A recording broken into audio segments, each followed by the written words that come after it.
젊어서 흘린 땀과 노력은 절대 배신하지 않는다.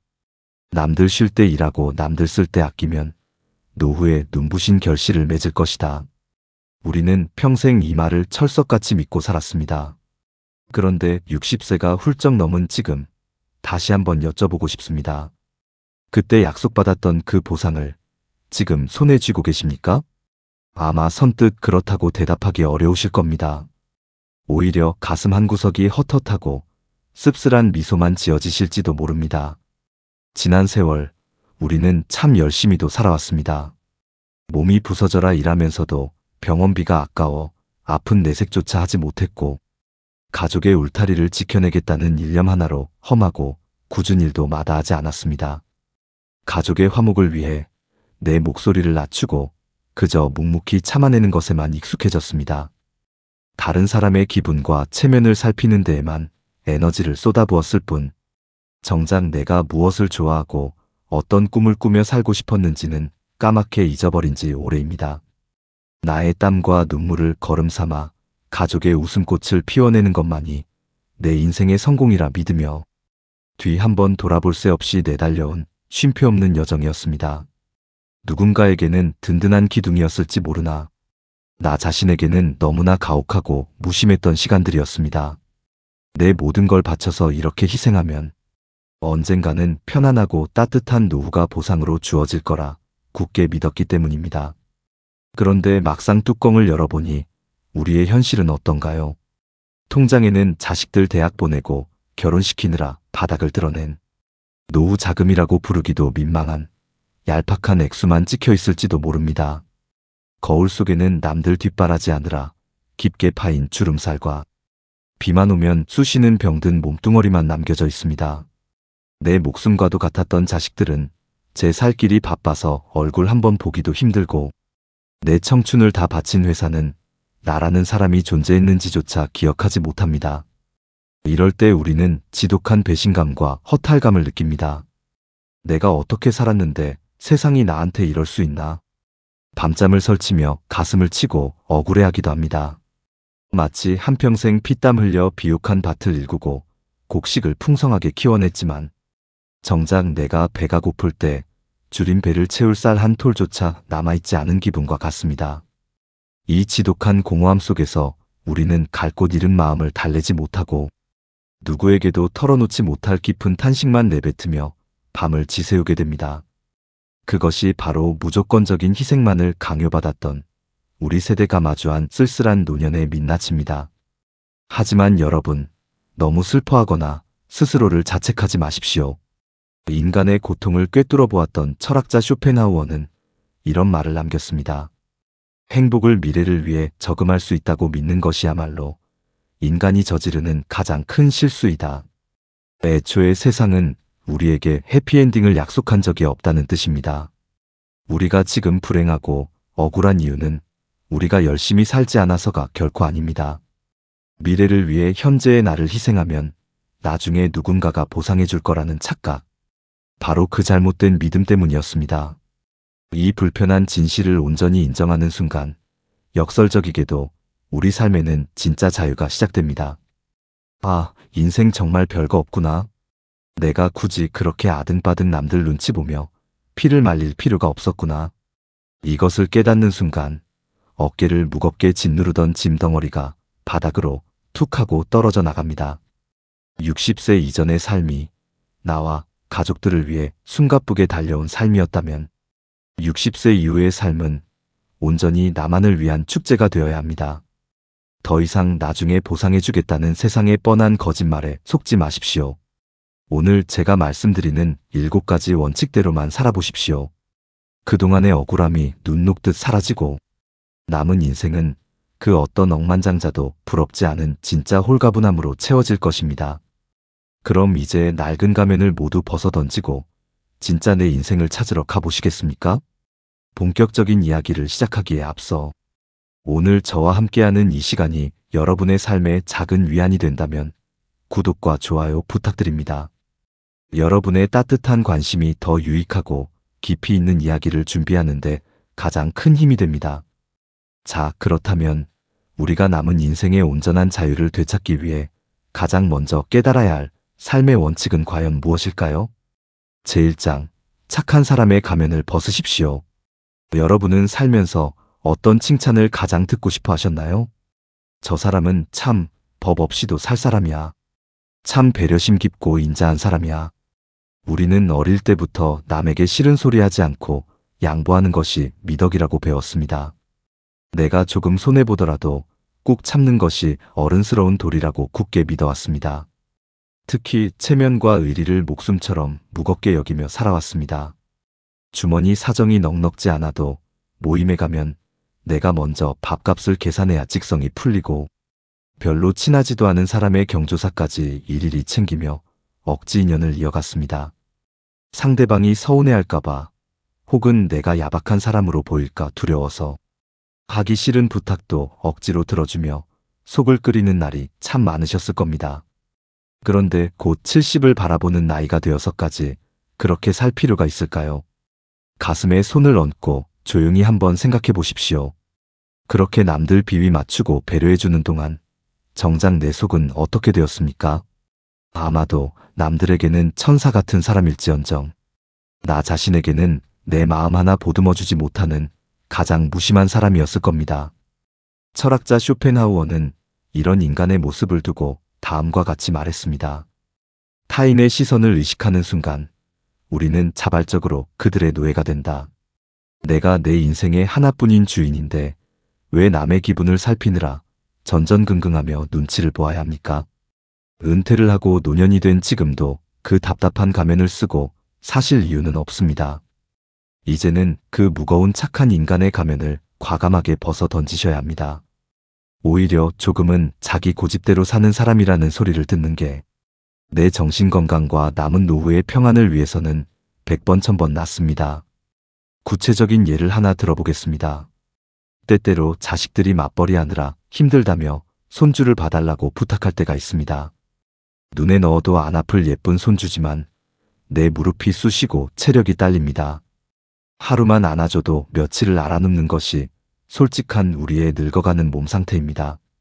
그런데도 자식 힘들까봐, 모진 부모 소리 들을까봐 덥석 아이를 맞습니다. 그러고는 밤마다 파스를 붙이며 끙끙 앓는 소리를 냅니다. 이건 아름다운 희생이 아니라 내 몸을 상하게 하고 결국 자식에게도 짐이 되는 길입니다. 이제는 당당하게 거절할 줄 아는 용기가 필요합니다. 내 몸이 힘들어서 도저히 못 봐주겠다. 너희가 알아서 해결해라. 이렇게 단호하게 말한다고 해서 부모 자식 간의 끈끈한 천륜이 끊어지지 않습니다. 부모가 건강하게 자기 삶을 꿋꿋이 지키는 것이 결국 자식을 돕는 가장 큰 배려입니다. 오래된 친구 관계도 마찬가지입니다. 만나면 자기 자랑만 늘어놓거나 남 흉보기 바쁜 피곤한 모임이 있습니다. 예정 생각해서 혹은 나만 안 나가면 멀어질까봐 억지로 나가서 기운을 빼지 마십시오. 나는 요즘 밖에서 만나는 것보다 집에서 조용히 쉬는 게 더 편하고 좋다. 이렇게 말해 보십시오. 내가 한번 거절했다고 해서 매정하게 곁을 떠나갈 사람이라면 그 사람은 애초에 내 남은 인생에 굳이 필요 없는 인연이었을 뿐입니다. 나를 지치게 하는 불편한 인연을 쳐내고 나면 비로소 내 곁을 지켜주는 진짜 소중한 사람들이 선명하게 보이기 시작합니다. 돈 문제에서도 이제는 조금 뻔뻔해지십시오. 모임에 가서 분위기에 휩쓸려 지갑을 먼저 여는 버릇, 이제는 완벽하게 바꿔야 합니다. 오늘은 각자 먹은 것만 계산하자. 이렇게 말하는 것을 절대 째째하다거나 부끄럽게 여기지 마십시오. 밥값 좀 안 냈다고 야박하다며 흉보는 사람이라면 당장 내일부터 안 만나면 그만입니다. 또 한 가지, 우리가 흔히 쓰는 착한 가면은 주변의 부탁을 거절하지 못해 떠맡는 감정 노동입니다. 동네 부녀회장, 동창회 총무, 혹은 종교 모임의 직책 같은 것들 말입니다. 김 선생님이 성품도 좋고 꼼꼼하시니 이번 총무직 좀 맡아주세요. 이런 칭찬 섞인 부탁을 받으면 속으로는 번거롭고 피곤해서 딱 질색이면서도 겉으로는 억지 웃음을 지으며 수락하고 맙니다. 나이 들어서 사람들과 부딪히기 싫은데 내가 안 한다고 하면 분위기가 어색해지겠지. 그렇게 떠맡은 자리 때문에 매달 회비장부를 정리하느라 눈이 빠지고 행사 때마다 회원들에게 일일이 전화를 돌리며 아쉬운 소리를 해야 합니다.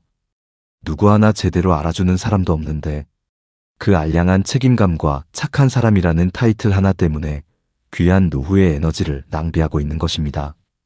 누군가 책임을 떠넘기려 할 때는 단호하면서도 부드럽게 선을 그으십시오. 제가 요새 깜빡깜빡해서 남의 돈 관리나 감투 쓰는 일은 도저히 못합니다. 젊고 똘똘한 분들께 양보하겠습니다. 그렇게 내 한 몸속 빠져나온다고 해서 그 모임이 무너지지 않습니다. 오히려 내 어깨를 짓누르던 책임감이 사라지니 모임에 나가도 마음이 홀가분하고 밥맛이 꿀맛처럼 달게 느껴질 것입니다. 착한 사람은 평생 남을 위해 묵묵히 희생하는 사람이고 지혜로운 사람은 오직 나를 위해 씩씩하고 건강하게 사는 사람입니다. 이제 남은 인생은 뒤에서 쓴소리를 좀 듣더라도 철저하게 내 속이 편한 대로 사십시오. 이제부터 여러분 인생의 제1원칙은 도덕도, 체면도, 알량한 의리도 아닙니다. 바로 나의 기분과 나의 평온입니다. 내가 좋으면 기분 좋게 하고 내가 싫으면 아주 단호하게 하지 마십시오. 오늘부터 당장 거울을 보고 이 세 마디를 연습해 보십시오. 싫다, 안 한다, 못한다. 이 짧고 강렬한 세 마디가 굳어있던 여러분의 삶을 기적처럼 자유롭게 만들어줄 것입니다. 자, 이렇게 남의 시선이라는 무거운 가면을 속 시원히 벗어 던지고 나면 우리에게는 온전히 나만을 위해 쓸 수 있는 막대한 자유시간이 주어지게 됩니다. 그런데 막상 평생을 쉴 새 없이 일만 하던 우리가 텅 빈 시간을 마주하게 되면 무엇을 해야 할지 몰라 불안해하고 묘한 죄책감마저 느끼곤 합니다. 우리는 왜 가만히 쉬는 것조차 마음 편히 하지 못하는 걸까요? 이 답답한 무기력증에서 벗어나 내 영혼에 진짜 활력을 불어넣으려면 역설적이게도 세상 사람들이 고개를 젓는 어떤 행동을 지금 당장 시작해야만 합니다. 제2장, 세상에서 제일 쓸모없는 짓을 하십시오. 은퇴한 분들이 가장 많이 그리고 가장 깊게 겪는 마음의 병이 무엇인지 아십니까? 바로 끝을 알 수 없는 헛헛함과 무기력증, 그리고 우울증입니다. 평생을 치열게 일하신 분들이 은퇴를 하고 나면 마치 바람 빠진 풍선처럼 하루아침에 삶의 의욕을 잃어버리는 경우를 참 많이 봅니다. 그분들이 하나같이 입을 모아 하시는 씁쓸한 고백이 있습니다. 나는 이제 사회에서 아무 쓸모도 없는 폐물이 된 것 같아요. 아침에 눈을 떠도 출근할 곳이 없고 나를 필요로 찾아주는 사람도 없으니 숨만 쉬는 송장 같습니다. 이런 서글픈 생각이 드는 것은 어찌 보면 너무나 당연한 일입니다. 우리는 지난 60년 동안 오직 생산성이라는 하나의 가치만을 정답으로 쫓으며 살아왔기 때문입니다. 돈이 되는 일, 눈에 보이는 성과가 나오는 일, 가족을 배불리 먹여 살리는 일만이 세상에서 가장 가치 있고 훌륭한 일이라고 철저하게 세뇌당하며 살았습니다.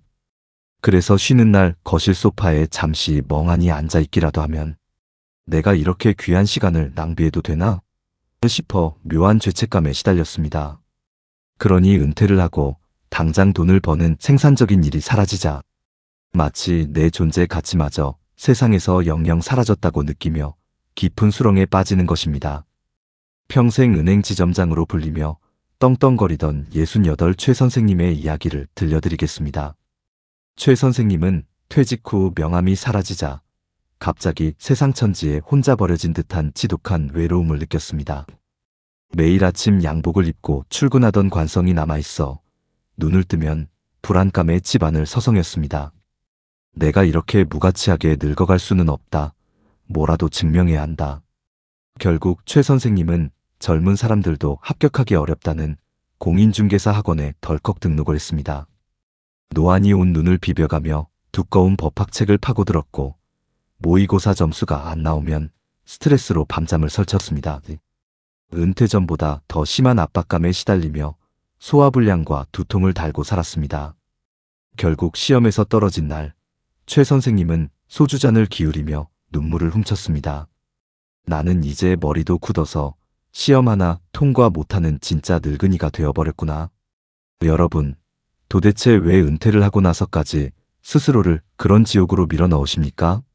이제는 남은 인생을 대하는 우리의 낡은 생각 자체를 완벽하게 뒤집으셔야 합니다. 노후에 주어지는 가장 큰 특권이자 눈부신 축복은 바로 그 지긋지긋한 생산성과 쓸모라는 감옥에서 합법적으로 탈출하는 데 있습니다. 쇼펜하우어는 이렇게 말했습니다. 목적이 없는 순수한 놀이만이 인간의 메마른 영혼을 구원한다. 우리가 아주 어렸을 때 동네 골목길에서 뛰놀던 시절을 한번 상상해 보십시오.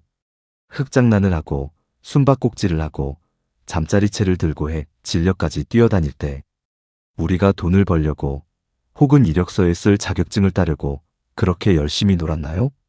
아닙니다. 그냥 그 노는 것 자체가 너무나 재미있어서 시간 가는 줄을 몰랐던 겁니다. 엄마가 저녁 먹으라고 큰 소리로 부를 때까지 땀을 뻘뻘 흘리며 놀던 그 순수한 순간, 우리는 그 누구보다 행복했고 내 안의 생명력이 생생하게 살아있음을 느꼈습니다. 60세가 넘고 70세가 넘은 지금 우리에게 절실하게 필요한 건 돈 버는 기술이 아니라 바로 그 가벼운 어린아이의 마음으로 돌아가는 것입니다. 이제부터는 의도적으로 돈 안 되는 일, 세상 사람들이 보기에는 쓸모없는 짓을 찾아서 하셔야 합니다. 구체적으로 무엇을 하면 좋을지 모르시겠다고요? 정말 사소하고 남들이 보면 피식하고 헛웃음을 지을 만한 일들이 가장 좋습니다. 예를 들어 화창한 날 동네 공원 벤치에 가만히 앉아서 지나가는 사람들과 동물들을 관찰해 보십시오. 다 늙어서 무슨 청승맞은 짓이냐라고 생각하실 수도 있습니다. 하지만 아무 목적 세상 밖의 풍경들을 가만히 들여다보고 있으면 복잡했던 머릿속의 잡념이 맑게 씻겨 내려가며 묘하고 깊은 평온함이 찾아옵니다. 이것이 바로 돈 한 푼 들지 않는 최고의 명상이며 철학자들이 말하는 관조의 기쁨입니다. 평소에 콧노래 부르는 것을 좋아하셨다면 오늘부터 우리 집 방구석 가수가 되어 보십시오.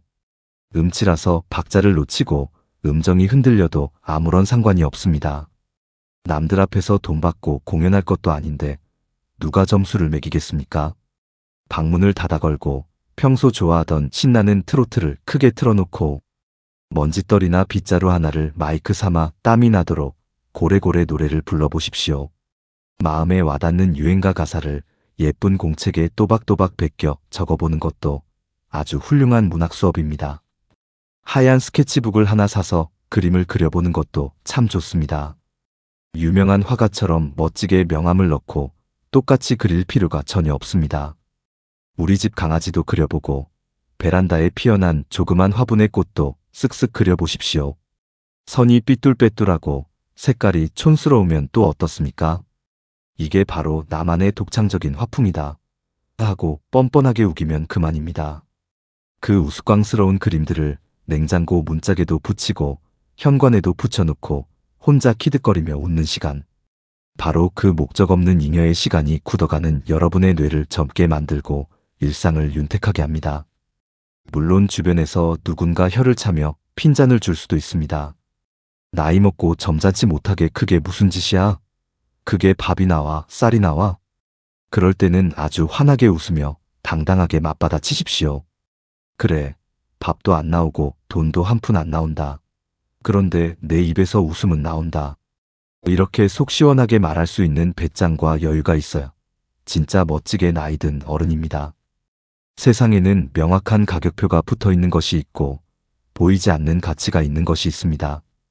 돈으로 언제든 살 수 있는 명품 가방이나 비싼 자동차는 가격이 정해져 있지만 오후에 따뜻한 햇살, 뺨을 스치는 시원한 바람, 무언가에 흠뻑 빠져드는 몰입의 즐거움, 그리고 배가 아프도록 껄껄 웃는 그 웃음에는 그 어떤 가격표도 매길 수가 없습니다.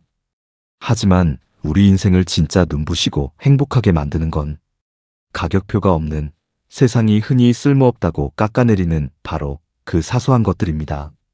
취미를 새롭게 시작하시더라도 전문가처럼 완벽하게 하려고 애쓰지 마십시오. 이왕 시작한 거 끝을 봐야지라며 잘하려고 안간힘을 쓰는 순간 그것은 더 이상 즐거운 놀이가 아니라 나를 갉아먹는 피곤한 노동이 되어버립니다. 그냥 대충 즐기십시오. 언제든 재미없으면 그만두셔도 됩니다. 하모니카를 하나 사서 배우더라도 고향의 봄 딱 한 곡만 볼 수 있으면 그걸로 족합니다.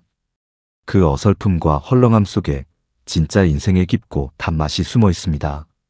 오늘 당장 아무런 쓸모는 없지만 나를 미소 짓게 만드는 바보 같은 일 하나를 과감하게 저질러 보십시오. 그런데 여러분, 이렇게 마음을 먹고 즐거운 취미 생활을 시작해 보려 해도 이상하게 의욕이 안 생기고 자꾸만 소파와 한 몸이 되어 가라앉는 날이 있지 않으신가요? 다 귀찮다, 마음은 굴뚝 같은데 몸이 천근만근이라 아무것도 하기 싫다며 무기력에 빠지기도 합니다. 우리는 이 우울함과 무기력이 정신력이 약해져서 생기는 마음의 병이라고 착각하곤 합니다. 하지만 우리를 괴롭히는 이 지독한 공허함의 진짜 원인은 전혀 다른 곳에 숨어 있습니다. 지친 내 영혼을 벌떡 일으켜 세우고 남은 노후를 활력으로 가득 채우려면 머리로 고민하는 것을 당장 멈추고 이것부터 시작해야만 합니다. 제3장, 머리를 비우고 몸을 굴리십시오. 나이가 들수록 이상하게 마음이 한없이 가라앉고 밤에 잠이 오지 않는다는 분들이 참 많습니다. 뚜렷한 이유도 없이 자꾸만 우울해지고 가슴 한구석에 커다란 돌덩이가 얹혀있는 것처럼 답답함을 호소하십니다. 조용히 누워있으면 옛날에 섭섭했던 기억들이 불쑥불쑥 떠올라 갑자기 화가 치밀어 오르기도 합니다. 그때 그 사람이 나한테 왜 그런 모진 말을 했을까? 우리 자식은 왜 나한테 이토록 무심할까? 이런 부정적인 생각들이 꼬리에 꼬리를 물고 이어지다 보면 어느새 깊은 한숨이 푹푹 터져나옵니다. 우리는 흔히 이런 답답함과 공허함을 마음이 약해져서 생기는 정신의 문제라고 착각하곤 합니다. 하지만 여러분, 우리를 괴롭히는 이 지독한 우울감의 진짜 원인은 놀랍게도 정신에 있지 않습니다. 이것은 내 마음이 병들어서가 아니라 내 몸이 딱딱하게 굳어있고 움직이지 않아서 생기는 육체의 문제일 확률이 훨씬 높습니다. 은퇴 후 여러분의 평범한 하루 일상을 가만히 한번 되돌아보십시오. 하루 24시간 중 두 다리로 힘차게 땅을 딛고 서 있는 시간이 과연 얼마나 되십니까? 아마 대부분의 시간을 거실 소파와 한 몸이 되어 텔레비전 채널만 돌리고 계실 겁니다. 혹은 방구석에 비스듬히 누워 손바닥만 한 스마트폰 화면만 들여다보며 하루를 흘려보내고 계시지는 않습니까? 사람의 몸은 산에서 흘러내리는 맑은 물과 같습니다. 물이 흐르지 않고 한 곳에 고여 있으면 그 물은 반드시 탁해지고 썩어 들어가기 마련입니다. 우리 몸도 이와 똑같아서 움직이지 않고 가만히 고여 있으면 혈액순환이 막히고 활력이 급격히 떨어집니다. 몸이 축 처지고 기운이 없으니 당연히 내 생각과 기분도 그 무거운 몸을 따라 한없이 어둡고 무거운 바닥으로 끌려 내려가는 것입니다. 평생을 부지런한 영업사원으로 일하셨던 김 선생님의 이야기를 하나 들려드리겠습니다. 김 선생님은 퇴직 후 집에 있는 시간이 길어지자 이상하게도 짜증이 늘고 매사가 섭섭하게만 느껴졌습니다. 하루 종일 소파에 누워 천장만 바라보며 생각의 늪에 깊이 빠져들곤 하셨습니다. 어제 동창 모임에서 김 씨가 왜 나를 무시하는 듯한 표정을 지었지? 아들놈는 왜 한 달째 안부 전화 한 통이 없을까? 내가 돈을 안 보태줘서 나를 무시하는 건가? 머릿속에서 끊임없이 소설을 쓰고 남의 의도를 의심하다 보니 속은 까맣게 타들어가고 소화도 되지 않았습니다. 아내가 청소기 좀 돌려달라고 한마디만 해도 나를 무시하냐며 불같이 화를 내고 부부싸움을 벌였습니다. 그러던 어느 날 아내와 크게 다투고 화를 참지 못한 김 선생님은 겉옷을 휙 걸쳐 입고 무작정 집 밖으로 뛰쳐나갔습니다. 씩씩거리며 동네 뒷산 산책로를 향해 미친 듯이 빠른 걸음으로 걷기 시작했습니다. 그렇게 숨이 턱에 차도록 30분을 정신없이 걷다 보니 이마에는 송글송글 땀이 맺히고 심장은 쿵쾅거렸습니다. 그런데 참으로 신기한 일이 벌어졌습니다. 거칠게 몰아쉬던 숨이 차츰 잦아들 무렵 방금 전까지 김 선생님의 머릿속을 폭발시킬 것 같던 그 지독한 분노와 서운함이 마법처럼 싹 사라져버린 것입니다. 아, 배고프다. 집에 가서 시원한 물 한 잔 마시고 밥이나 비벼 먹어야겠다. 하고 아주 단순하고 경쾌한 생각만이 남았습니다. 그제야 김 선생님은 자신이 우울하고 화가 났던 것은 세상이 자신을 무시해서가 아니라 그저 온종일 좁은 집 안에 갇혀 몸이 심심하고 좀이 쑤셨기 때문이라는 사실을 통쾌하게 깨달았습니다. 쇼펜하우어는 건강한 거지가 병든 왕보다 훨씬 더 행복하다 라고 말했습니다. 너무나 당연한 말 같지만 우리는 이 위대한 진리를 너무나 자주 잊고 살아갑니다. 우리가 노년에 겪는 그 복잡다단한 인생의 고민들은 방구석에 가만히 앉아 머리를 싸매고 고민한다고 해서 절대 정답이 나오지 않습니다. 이 지긋지긋한 우울과 잡념의 쇠사슬을 단숨에 끊어내는 가장 강력하고 유일한 방법은 생각의 스위치를 끄고 내 몸을 강제로 움직이는 것입니다. 번거롭게 차를 타고 골프장이나 먼 산으로 가실 필요도 없습니다. 지금 당장 여러분이 계신 집의 현관문을 활짝 열고 동네 골목으로 나가십시오. 우리 몸은 참으로 정직하고 신비하게 설계되어 있습니다. 근육을 힘차게 쓰고 숨을 헐떡이며 땀을 흘리면 우리 뇌에서는 억지로라도 기분을 좋게 만드는 행복 호르몬이 강제로 뿜어져 나옵니다. 숨이 가쁘고 땀이 흐르는 그 건강한 순간에는 아무리 우울해지려 발버둥 쳐도 뇌가 우울함을 느낄 틈조차 주지 않습니다. 내 뺨을 부드럽게 스치고 지나가는 시원한 바람, 코끝에 훅 끼쳐오는 싱그러운 풀내음, 그리고 내 어깨를 따뜻하게 덮여주는 눈부신 햇살을 온몸으로 흠뻑 흡수하십시오. 우리가 두 다리로 걷고 숨을 쉰다는 것은 지금 이 순간 생생하게 살아서 팔딱거리고 있다는 가장 위대하고 경이로운 증거입니다. 따뜻한 햇볕을 쬐며 걷다 보면 그토록 복잡하게 얽혀있던 머릿속의 실타래가 스르르 풀리며 아주 단순해집니다. 그래, 내 지나간 과거가 뭐 별거 있나. 남들이 날 어떻게 보든 밥 잘 먹고 두 다리로 튼튼하게 걸어다니면 그게 최고지.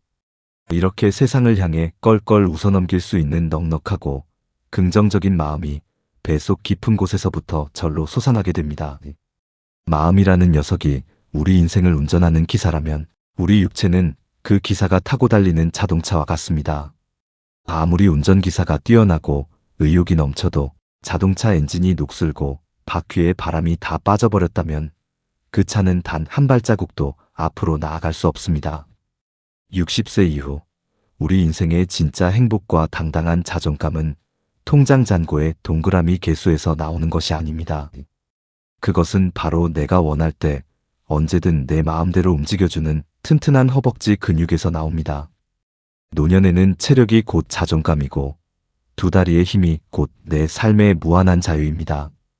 다리가 후들거려서 현관 문턱조차 넘기 힘들어지면 세상 만사가 다 귀찮아지고 자식들의 작은 호의조차 짜증스러운 간섭으로 느껴집니다. 오늘부터 제발 방구석에 앉아 우울하다며 핑계대는 습관을 버리십시오. 나는 무릎 연골이 닳아서 걷기 힘들다. 허리가 쑤셔서 못 나가겠다며 지레 포기하시는 분들도 분명 계실 겁니다. 하지만 몸을 아낀답시고 소파에만 가만히 누워있으면 덜 아픈 것이 아니라 근육이 모조리 빠져나가 결국 온몸이 더 뻣뻣하게 굳어버리고 맙니다. 지팡이를 짚고 동네 놀이터 벤치까지만 천천히 걸어가서 햇볕만 쬐고 오셔도 대성공입니다. 여러분, 쓸데없는 잡생각은 단호하게 줄이시고 내 몸의 건강한 움직임은 어떻게든 억지로라도 늘리십시오. 지금 당장 자리에서 일어나 굳은 허리를 한번 쭉 펴고 동네 한 바퀴를 경쾌하게 돌고 오시는 건 어떨까요? 자, 이렇게 무겁던 몸을 시원하게 굴려 삶에 잃어버린 활력을 되찾고 나면 우리는 자연스럽게 현관문을 열고 다시 타인들과 마주하며 살아갈 수밖에 없습니다. 그런데 모처럼 기운을 차려 사람들을 만났는데 유독 내 귀한 에너지를 거머리처럼 쏙쏙 빨아먹는 피곤한 인간관계들이 어김없이 우리의 발목을 붙잡습니다. 때로는 남보다 못한 존재가 되어버린 다 큰 자식들과의 관계가 우리 숨통을 옥죄기도 합니다. 나를 갉아먹는 이 불편한 인연의 끈들을 죄책감 없이, 그러나 아주 지혜롭게 다루려면 과연 어떻게 해야 할까요? 제사장, 타인과 건강한 거리를 두십시오. 나이가 들면 내 곁에 사람이 많아야 외롭지 않고 그것이 곧 성공한 인생이라는 말을 우리는 참 오래도 믿고 살았습니다. 젊은 시절에는 넓은 인맥이 내 능력의 증표인 줄 알았고 가족이 매일 복작거리며 모여 사는 것이 최고의 행복인 줄 알았습니다. 그래서 우리는 행여나 나중에 늙고 병들어 혼자가 될까봐 사람들과의 관계를 억지로 쥐고 놓지 못하는 경우가 많습니다. 하지만 60이 넘고 70을 바라보는 지금 그 수많은 관계들이 정말로 여러분에게 따뜻한 위안만을 주고 있습니까? 오히려 모처럼 사람을 만나고 돌아온 날이면 온몸의 기운이 쏙 빠지고 알 수 없는 공허함에 시달리는 날이 더 많지 않으신가요? 가장 가까워야 할 가족에게 서운함을 느끼고 수십 년 지기 친구의 말 한마디에 밤새 속을 끓이며 잠을 설치기도 합니다. 위로를 받으려고 만난 사람에게 도리어 상처를 받고 돌아오며 인간관계라는 것이 참으로 부질없게 느껴지는 순간들 말입니다. 우리는 사람의 온기가 그리워서 다가갔다가 오히려 그 사람이 가진 날카로운 가시에 찔려 피를 흘리며 물러서기를 반복합니다. 거리가 너무 가까워지면 서로의 몸에 도단한 뾰족한 가시가 살을 찌르기 때문에 고통을 견디지 못하고 다시 흩어집니다. 그러다 마침내 서로의 가시에 찔리지 않으면서도 최소한의 온기를 나눌 수 있는 적당한 거리를 찾아내게 됩니다. 쇼펜하우어는 이 고슴도치 같은 인간관계를 두고 예의와 존중이라고 불렀습니다.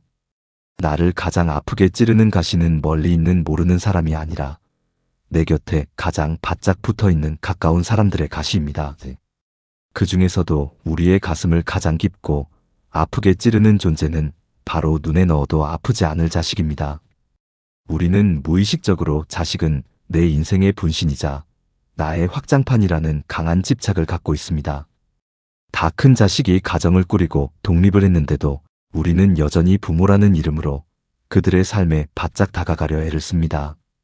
반찬을 바리바리 싸들고 자식 집에 찾아가서 집안 꼴이 이게 뭐냐, 애들 교육은 이렇게 시켜라라며 잔소리를 늘어놓습니다. 그것이 부모로서 해줄 수 있는 최고의 사랑이고 걱정이라고 굳게 믿기 때문입니다.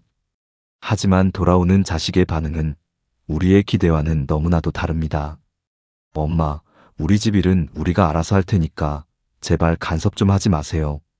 미간을 찌푸리며 내뱉는 자식의 차가운 말 한마디에 우리는 심장이 철렁 내려앉고 세상이 무너지는 듯한 섭섭함을 느낍니다. 내가 널 어떻게 키웠는데 나한테 이럴 수 있나라며 눈물을 훔치지만 냉정하게 말해 이것은 자식이 매정해서가 아닙니다. 자식이라는 고슴도치와 나라는 고슴도치가 너무 가까이 붙어 있어서 서로의 가시에 깊이 찔려버린 참사일 뿐입니다. 이제는 내 품 안의 자식이라는 낡은 환상에서 과감하게 깨어나야 합니다.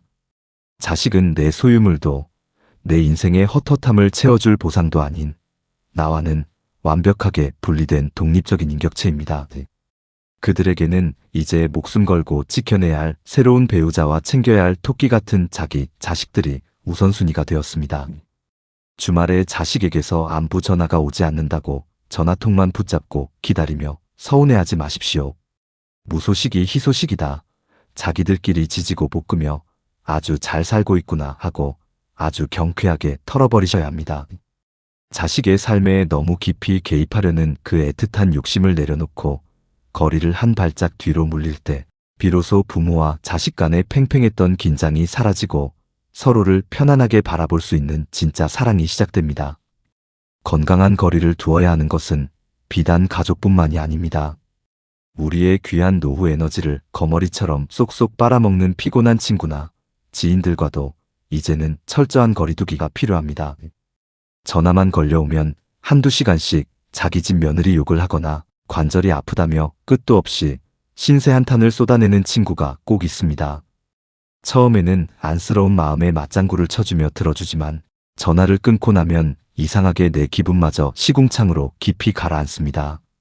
마치 내 마음이 남의 우울한 감정을 잔뜩 쏟아붓는 쓰레기통이 된 것 같아 온몸의 기운이 쭉 빠지고 맙니다.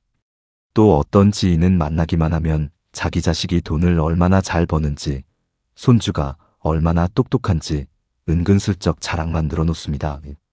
나는 묵묵히 밥만 먹으며 고개를 끄덕여주지만 집으로 돌아오는 길에는 왠지 모르게 내 처지가 초라해져 씁쓸함을 삼켜야 합니다. 그래도 30년을 알고 지낸 친구인데 내가 안 들어주면 저 사람이 얼마나 외롭겠나 하는 착한 마음 때문에 이런 감정 노동을 묵묵히 견뎌냅니다. 하지만 여러분, 남의 넋두리와 자랑을 들어주며 억지로 감정을 소모하기에 우리의 남은 시간은 너무나도 짧고 귀합니다. 나를 피곤하게 만들고 기를 빨아먹는 사람에게 억지로 내 귀한 시간을 내어주는 것은 결코 미덕이 아닙니다. 그것은 나 스스로를 학대하고 내 영혼을 갉아먹도록 방치하는 아주 미련한 짓입니다. 이제는 나를 지치게 하는 사람들과 아주 부드럽지만 단호하게 거리를 두는 연습을 하셔야 합니다. 그들에게 매정하게 절교를 선언하거나 대판 싸우라는 뜻이 결코 아닙니다. 전화가 오면 내가 지금 불에 찌개를 올려놔서 오래 통화를 못한다며 지혜롭게 5분 만에 전화를 끊어버리십시오. 피곤한 모임에서 연락이 오면 요새 몸이 영 안 좋아서 이번 모임은 쉬겠다라며 부드럽게 뒤로 물러나면 그만입니다. 처음에는 상대방이 서운해할까봐 마음이 쓰이고 나만 인간관계가 좁아지는 것 같아 두려움이 밀려올 수도 있습니다. 하지만 2번, 3번 거절하며 자연스럽게 만남의 횟수를 줄여나가다 보면 신기하게도 내 마음의 숨통이 탁 트이는 것을 느끼게 됩니다. 그동안 남의 감정을 받아내느라 억눌려 있던 내 마음의 에너지가 다시 맑게 차오르며 온전한 평온이 찾아옵니다. 모든 사람에게 좋은 사람이 되려고 억지로 애쓰지 마십시오. 내 어깨를 무겁게 짓누르는 억지 인연의 끈들을 하나둘 가위로 툭툭 잘라내 버리십시오. 나를 깎아내리며 남의 비위를 맞추는 100명의 얕은 지인보다 내 마음을 편안하게 해주는 단 한 명의 진짜 친구가 낫습니다. 아니, 때로는 그 단 한 명의 친구조차 굳이 필요하지 않을 수도 있습니다. 이렇게 나를 괴롭히던 피곤한 인연들을 모두 시원하게 정리하고 나면 필연적으로 우리 곁에는 텅 빈 고요함이 찾아옵니다. 아무도 나를 찾지 않고 전화벨조차 울리지 않는 그 적막한 텅 빈 시간을 우리는 흔히 외로움이라 부르며 두려워합니다. 혼자 밥을 먹고 혼자 텔레비전을 보는 내 모습이 어쩐지 불쌍하고 처량하게 느껴져 우울해지곤 합니다. 하지만 여러분, 이 텅 빈 시간을 어떻게 받아들이느냐에 따라 우리 노후의 질은 완벽하게 하늘과 땅 차이로 갈라지게 됩니다. 세상 사람들은 혼자 있는 것을 실패한 인생이라 흉보지만 지혜로운 사람들은 이 시간을 세상 무엇과도 바꿀 수 없는 최고급 선물이라 부릅니다. 어떻게 하면 이 지독한 외로움을 두려워하지 않고 오히려 왕처럼 누리며 가장 나답게 살아갈 수 있을까요? 제5장, 고독을 온전한 자유로 누리십시오. 앞선 장에서 말씀드린 대로 나를 갉아먹는 피곤한 인연들을 하나둘 정리하고 나면 필연적으로 우리 곁에는 덩그러니 혼자 남겨지는 적막하고 텅 빈 시간이 찾아오게 됩니다. 아침에 눈을 떠도 나를 찾는 사람 하나 없고 하루 종일 거실에 앉아 있어도 전화벨 한 번 울리지 않습니다.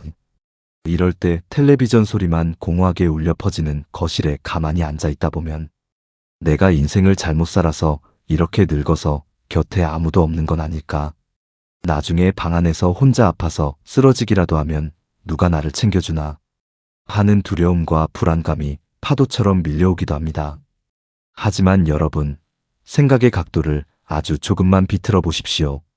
지금 여러분에게 찾아온 그 아무도 간섭하지 않는 혼자만의 조용한 시간이 과연 형벌일까요? 세상 사람들은 혼자 있는 것을 실패하고 소외된 인생이라며 혀를 차고 불쌍하게 바라보지만 지혜로운 사람들은 이 시간을 신이 내게 허락한 마지막이자 최고의 선물이라 부릅니다. 평생을 독신으로 살면서 홀로 있는 시간의 위대함을 찬양했던 철학자 쇼펜하우어는 이렇게 말했습니다. 인간은 타인과 함께 있을 때 어쩔 수 없이 가면을 쓰게 되며 오직 혼자일 때만 비로소 온전한 자신이 된다. 가만히 지난 세월을 되짚어 생각해 보십시오. 우리가 누군가와 함께 어울려 있을 때 우리는 속으로 얼마나 많은 피곤한 연기를 하며 살았습니까? 친구가 전혀 재미없는 농담을 늘어놓아도 분위기를 깨지 않으려 억지로 박장대소를 해줘야 했고 속으로는 화가 치밀어 올라도 점잖은 어른이라는 체면 때문에 겉으로는 너그러운 척 미소를 지어야 했습니다. 행여나 말실수를 해서 밉보일까봐 술자리에서도 내내 긴장하며 타인의 비위를 맞추느라 급급했습니다. 이 모든 것이 사실은 내 영혼을 갉아먹고 기운을 쏙 빼놓는 엄청난 감정 노동이었습니다. 하지만 내 곁에 아무도 없는 혼자만의 시간은 과연 어떻습니까? 누구의 눈치도 볼 필요가 없는, 그야말로 내 마음대로 숨을 쉴 수 있는 완벽하고 절대적인 자유의 시간입니다. 그 텅 빈 집을 나 홀로 갇힌 쓸쓸한 감옥이라고 생각하며 한숨 쉬지 마십시오. 이제부터 그곳은 오직 나만을 위해 준비된 최고급 호텔의 스위트룸입니다. 거실 한복판에 누워 내가 제일 좋아하는 트로트 메들리를 크게 틀어놓고 막춤을 춰도 비웃거나 손가락질할 사람이 없습니다. 밥하기 귀찮은 날에는 양푼에 남은 밥과 고추장을 쓱쓱 비벼 텔레비전 앞에 퍼져 앉아 먹어도 흉볼 사람이 없습니다. 대낮에 소파에 벌러덩 누워 코를 골며 늘어지게 낮잠을 자도 게으르다며 잔소리하며 깨우는 사람이 없습니다. 돈 한 푼 들이지 않고도 이토록 완벽하게 내가 왕이 될 수 있는 자유가 바로 여러분의 집 안에 있습니다. 우리가 자꾸만 외롭다고 느끼는 이유는 여전히 내 행복의 열쇠를 남의 주머니 속에 집어넣어 두었기 때문입니다. 누가 나 좀 안 찾아주나, 자식이 안부 전화 좀 안 해주나, 옛날 동창이 밥 한 끼 먹자고 안 부르나, 이렇게 내 시간을 남이 와서 채워주기만을 기다리는 수동적인 삶은 필연적으로 비굴해질 수밖에 없습니다. 기다리던 전화가 안 오면 억울하고, 자식이 무심하면 원망스럽고, 친구가 안 만나주면 처량해집니다. 왜 내 소중한 기분과 하루를 남의 손에 맡긴 채 오매불망 기다리기만 하십니까? 이제부터는 다른 누구도 아닌 내가 나랑 노는 게 세상에서 제일 재미있고 신나야 합니다. 혼자서도 눈치 보지 않고 씩씩하게 잘 노는 방법을 연구하고 당장 실천하셔야 합니다. 거창한 준비가 필요한 것이 결코 아닙니다. 나 자신을 우리 집에 온 가장 귀하고 대접받을 손님처럼 대하는 것부터 시작하십시오. 혼자 밥을 먹는다고 해서 찬밥에 대충 말아 김치 하나만 꺼내 드시지 마십시오. 찬장 깊숙이 아껴두었던 가장 예쁜 그릇을 꺼내어 반찬을 정갈하게 담고 내가 평소에 먹고 싶었던 고기 한 점, 찌개 한 뚝배기를 보글보글 끓여 나에게 따뜻하고 훌륭한 밥상을 차려주십시오. 이 소박한 식사 시간이야말로 세상에서 가장 훌륭한 자존감 회복 수업입니다. 동네 극장에 가서 혼자 팝콘을 먹으며 눈물 나는 영화도 한 편 보고 분위기 좋은 카페에 당당히 걸어 들어가 따뜻하고 향긋한 커피도 한 잔 주문해 마셔보십시오. 세상 사람들은 남이 혼자 커피를 마시든 밥을 먹든 나에게 손톱만큼도 관심이 없습니다.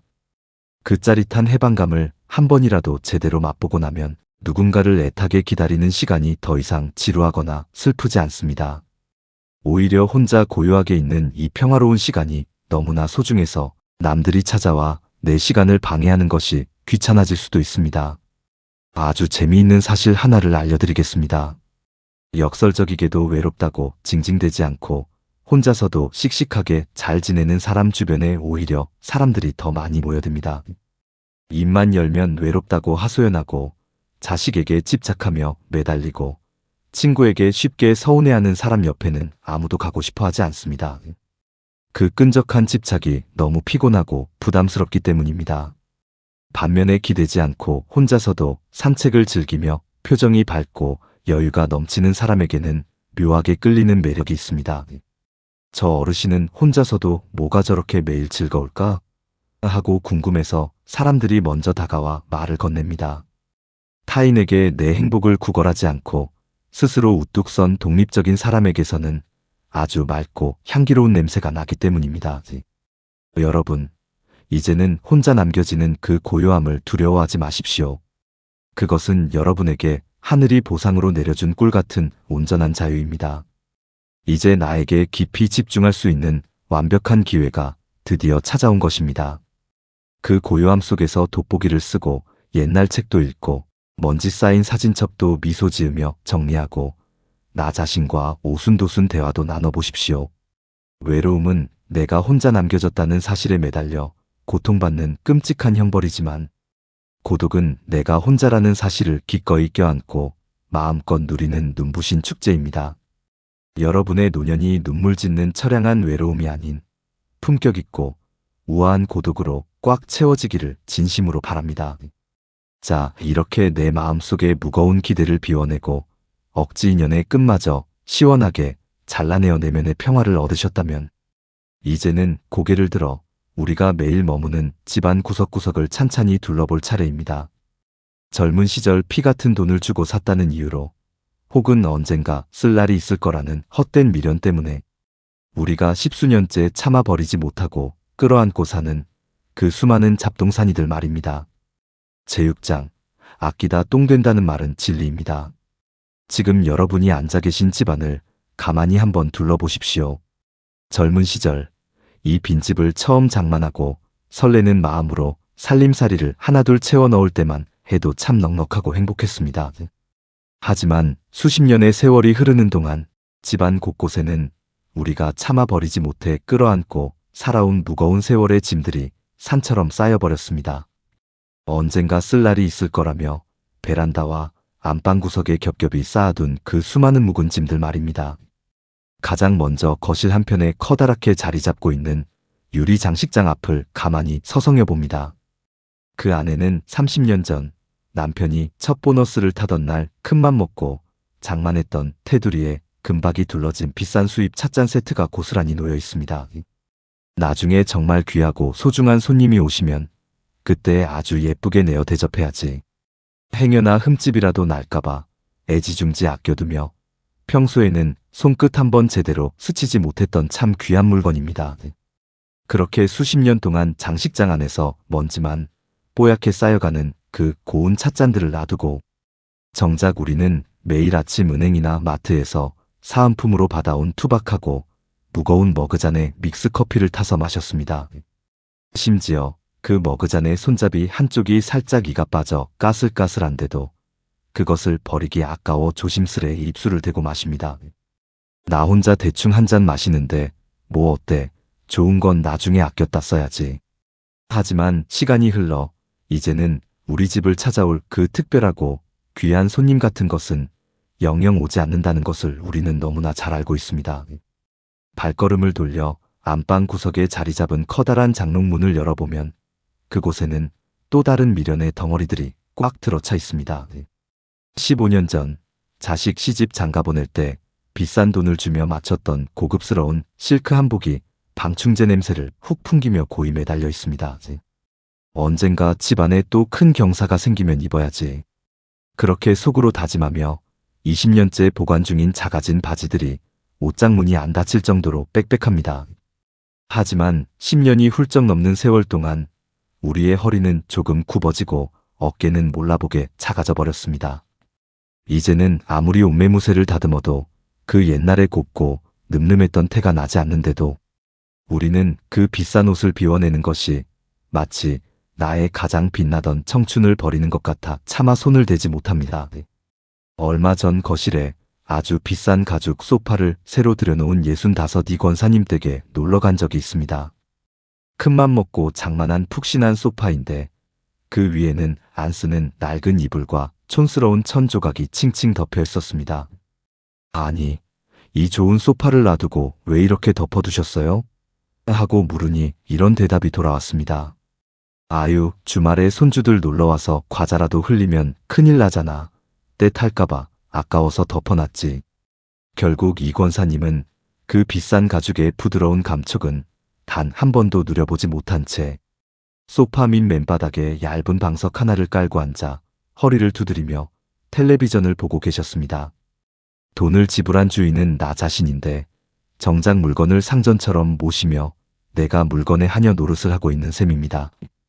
우리는 눈에 보이는 물건뿐만 아니라 눈에 보이지 않는 경험과 즐거움마저도 자꾸만 나중을 위해 아껴둡니다. 통장에 돈을 차곡차곡 모아두며 나중에 칠순이 되면 남편이랑 근사하게 해외여행 한번 가야지 하고 다짐합니다. 하지만 막상 그 나이가 되어 여행을 가려 하면 10시간 넘는 비행기를 탈 체력이 도저히 따라주질 않습니다. 오래 걸으면 무릎이 쑤시고 소화가 안 되어 현지 음식은 입에 대지도 못합니다. 결국 그토록 아끼고 모았던 여행 자금은 어느 날 갑자기 찾아온 수술비나 병원비로 허망하게 쓰이고 맙니다. 우리는 물건을 비우지 못하는 행위를 알뜰하고 지혜로운 살림꾼의 미덕이라고 착각하며 살아왔습니다. 하지만 우리가 꽉 쥐고 놓지 못하는 그 물건들은 어느 순간부터 나의 귀한 생활 공간과 휴식 시간을 철저하게 빼앗아갑니다. 계절이 바뀔 때마다 입지도 않을 옷들을 꺼내어 말리고 다시 정리하느라 무릎과 허리가 끊어질 듯 아픈 고통을 겪어야 합니다. 쓰지도 않는 짐들에 쌓인 먼지를 매일같이 닦아내느라 온전히 나를 위해 쉬어야 할 금쪽 같은 에너지를 고스란히 낡은 물건들에게 바치고 있습니다. 우리가 죽을 때까지 끌어안고 있던 이 거대한 짐들의 결말은 참으로 허망합니다. 우리가 이 세상을 훌쩍 떠나고 난 뒤 남겨진 자식들은 슬픔을 추스를 새도 없이 며칠 밤낮을 힘겨운 사투를 벌여야만 합니다.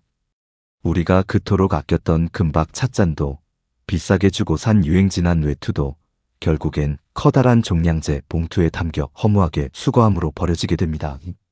나중에 내가 늙고 병들면 자식들에게 짐이 되기 싫다라고 입버릇처럼 다짐하시면서도 정작 자식들이 고된 땀을 흘리며 치워야 할 진짜 거대한 물리적인 짐들을 집안 곳곳에 잔뜩 쌓아두고 계시지는 않나요?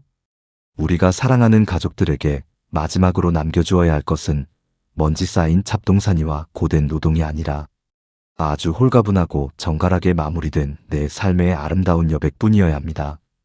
그러니 오늘 당장 내 마음을 굳게 닫아두었던 그 오래된 장식장과 장롱의 문을 활짝 열어 젖히십시오.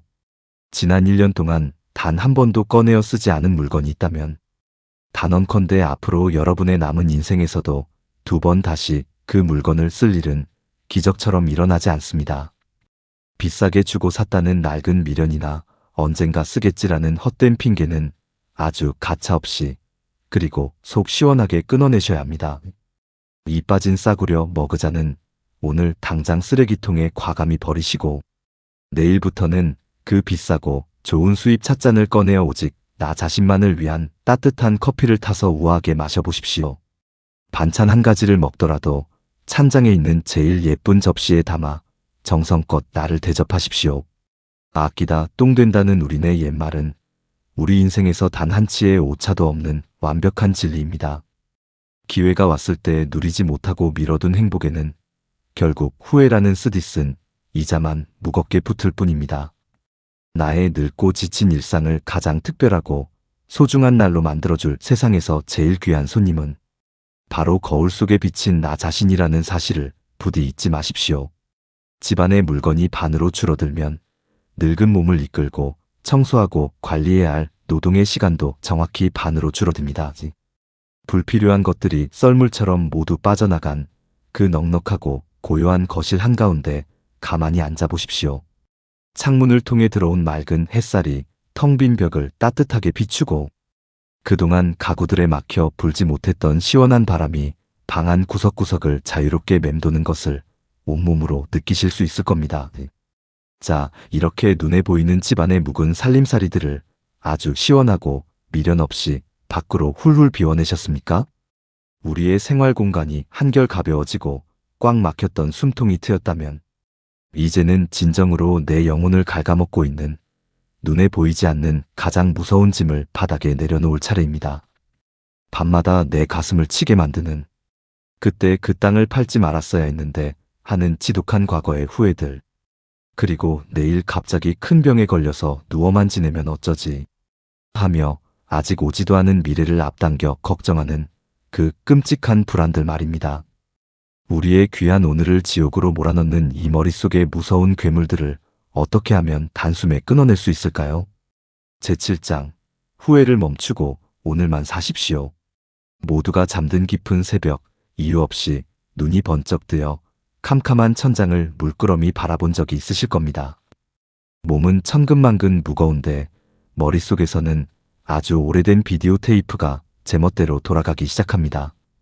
그때 그 땅을 팔지 말고 끝까지 버텼어야 했는데, 자식에게 사업 자금이라고 그 큰 돈을 내어주는 게 아니었는데, 그때 남편에게, 아내에게 조금만 더 다정하게 말할 걸. 우리는 수십 년 전에 잘못된 선택을 두고두고 후회하며 스스로를 바보 같다고 쉴 새 없이 자책합니다.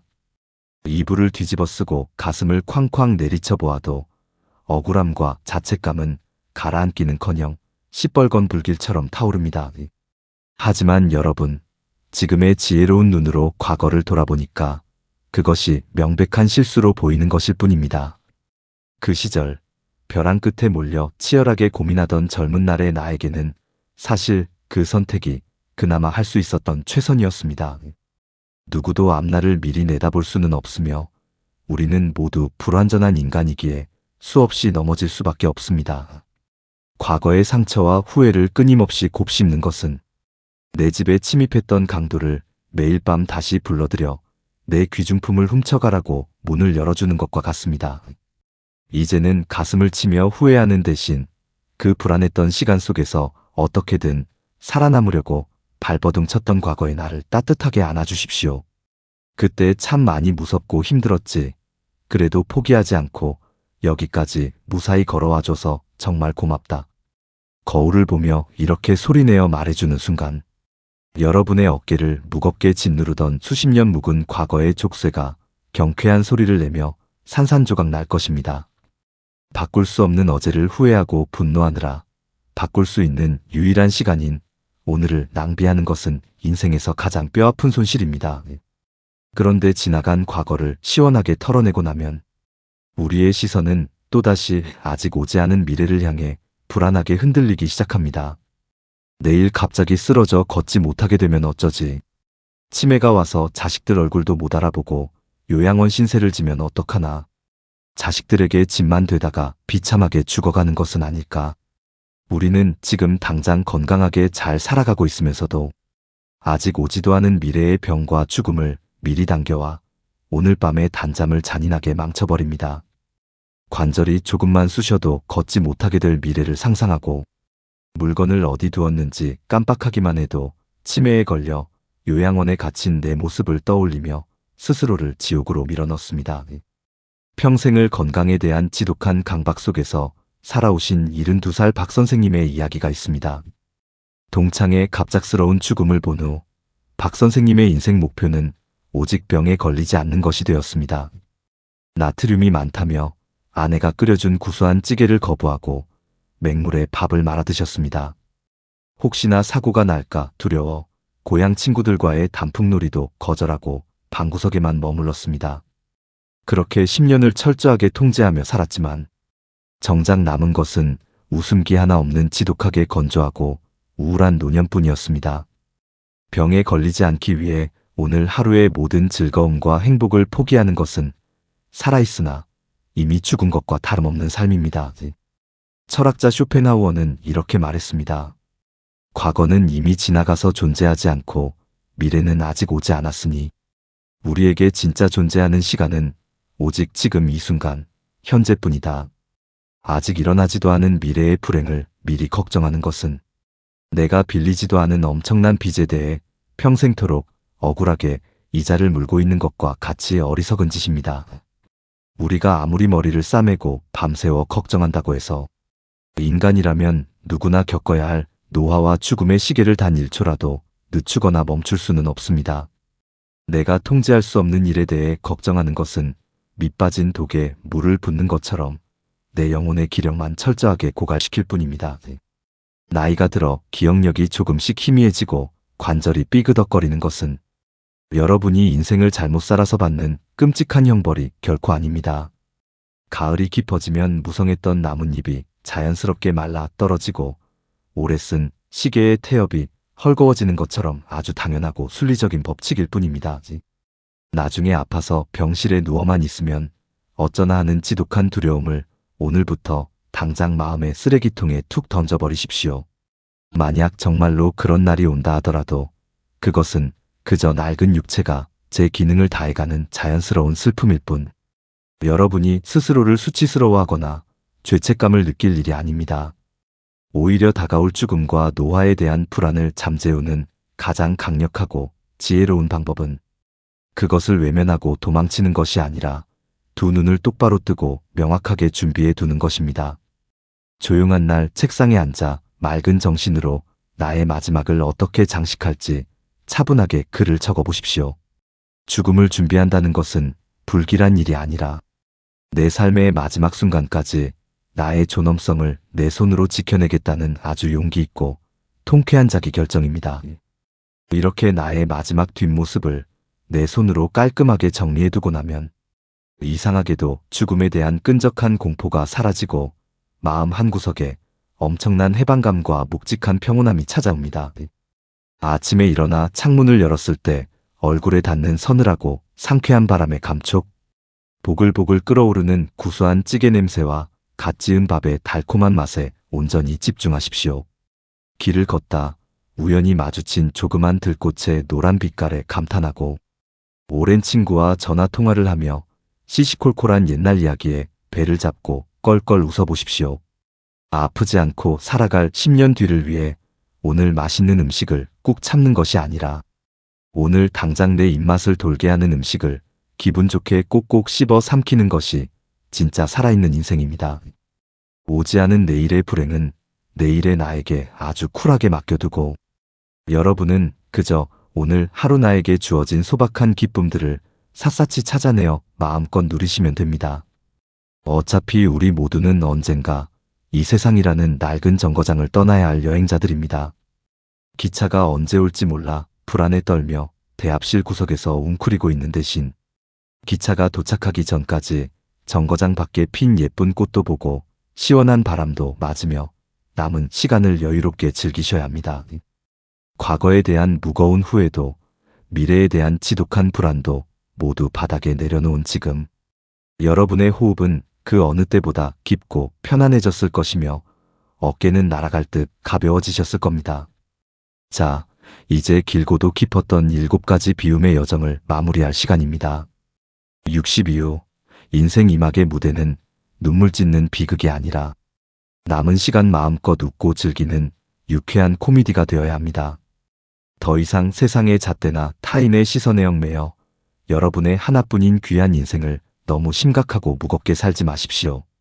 마음의 낡은 짐을 모두 내려놓은 여러분의 홀가분한 오늘과 찬란하게 빛날 내일을 진심으로 응원합니다. 오늘 이야기가 지친 삶의 따뜻한 위안이 되셨다면 구독과 좋아요를 눌러주세요. 오늘도 가장 나답고 평안한 하루 보내십시오. 감사합니다.